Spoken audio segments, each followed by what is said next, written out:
Bonjour YouTube, aujourd'hui avec le petit C++, je vais vous proposer une vidéo en deux parties. Dans cette première partie, je vais vous parler d'un système et vous proposer de le coder, et la semaine prochaine, je vous expliquerai la solution que j'ai mis en place de mon côté.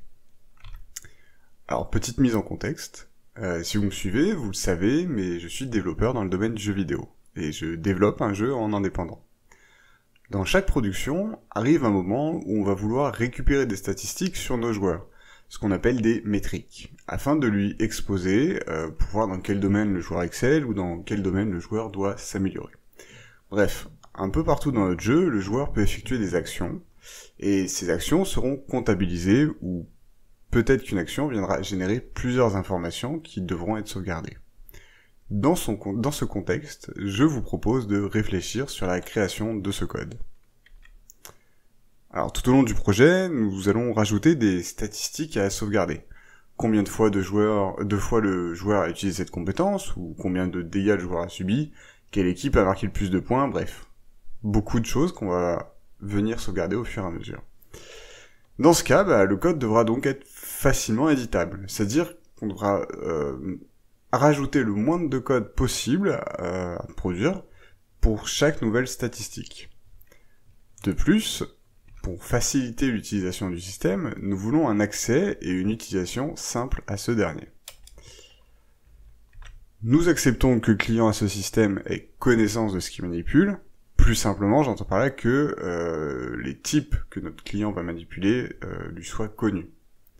Et enfin, ayez comme objectif que l'utilisation de ce code doit être avec le moins de contraintes possible. J'entends par là du coup une grande simplicité, un accès simple et vraiment une réalisation simple de comment rajouter une nouvelle statistique dans notre système.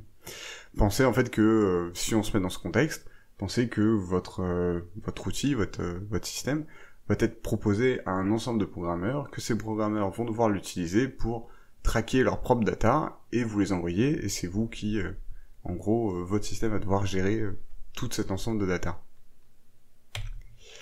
Alors une petite aide, j'utilise une classe Annie. Vous pouvez utiliser le std Annie bien entendu, ou n'utiliser aucun des deux si vous trouvez que ce n'est pas utile, mais je ne pourrais que vous conseiller de regarder du côté de l'effacement de type pour réaliser ce système. Alors, je vous mets dans la description le lien vers la classe Annie que j'utilise, et qui me permet de masquer un type dans un objet. Et bien entendu aussi vers le std Annie qu'on a déjà vu de toute façon précédemment. Cette classe aussi Annie fait écho à une vidéo précédente sur le sujet de l'effacement de type. Alors la version que je vous proposerai sera sortie du contexte d'Unreal, bien entendu, parce que le code que j'utilise moi du coup a aussi des contraintes liées à l'Unreal. Mais on se pensera ici vraiment juste sur le code qu'on va produire pour réaliser ce système. Bien entendu, plusieurs solutions existent. Celle que je vous proposerai ne sera peut-être pas la meilleure, mais c'est celle qui me convient, qui viendra répondre à mes problématiques. Comme d'habitude, exprimez-vous dans les commentaires, et je vous dis à lundi prochain 13h45 pour la réponse à ce challenge.